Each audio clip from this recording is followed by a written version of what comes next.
नेपाल में जो विमान हादसा हुआ उसने कई सवाल खड़े कर दिए हैं कि क्या यह हादसा किसी तकनीकी खराबी की वजह से हुआ या फिर किसी की जानबूझकर लापरवाही का नतीजा है।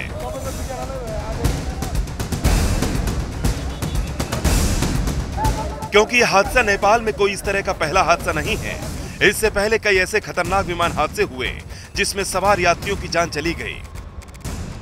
अगर टाइमलाइन पर नजर डालें तो येती एयरलाइंस 9N ANC ATR 72 विमान शनिवार सुबह 10:33 पर काठमांडू त्रिभुवन इंटरनेशनल एयरपोर्ट से उड़ान भरता है और पोखरा हवाई अड्डे पर लैंड करते समय विमान पुराने डोमेस्टिक एयरपोर्ट और नए पोखरा इंटरनेशनल एयरपोर्ट के बीच सेती नदी किनारे दुर्घटनाग्रस्त हो जाता है।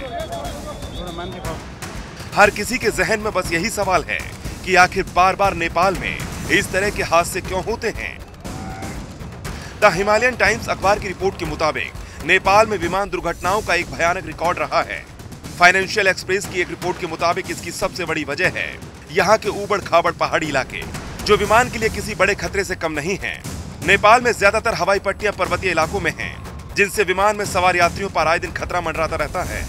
एविएशन सेफ्टी डेटाबेस के आंकड़ों के मुताबिक नेपाल में पिछले 30 सालों में 27 विमान हादसे हुए। इनमें से 21 विमान हादसे पिछले एक दशक में हुए। नेपाल में सबसे बड़े विमान हादसे काठमांडू के त्रिभुवन इंटरनेशनल एयरपोर्ट पर हुए, जो समुद्र तल से 1338 मीटर ऊपर है। यह इलाका दुर्गम और जोखिम भरा है क्योंकि यहाँ ऊंचे नुकीले पहाड़ों से घिरे एक अंडाकार आकार की घाटी स्थित है, जिससे आसमान में उड़ रहे विमानों को मुड़ने के लिए जगह कम मिल पाती है। पहाड़ों में मौसम तेजी से बदलता है, जो विमानों की उड़ानों के लिए काफी खतरनाक है। पल पल बदलते मौसम के कारण पायलटों को विमानों को नेविगेट करना मुश्किल हो जाता है। यूरोपियन यूनियन ने सेफ्टी चिंता का हवाला देते हुए साल 2013 में नेपाल की सभी एयरलाइंस को अपने हवाई क्षेत्र में उड़ान भरने से बैन कर दिया था। इसके अलावा यूरोपीय कमीशन ने नेपाल के एयरलाइंस पर 28 देशों के उड़ान भरने पर भी प्रतिबंध लगाया था।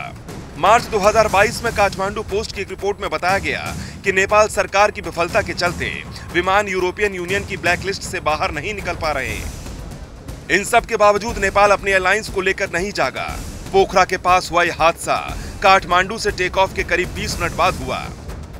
पोखरा एयरपोर्ट अथॉरिटी की ओर से जारी बयान में कहा गया कि येती एयरलाइंस का विमान रनवे से 10 सेकंड की दूरी पर था, तभी उसमें आग की लपटें दिखाई दी।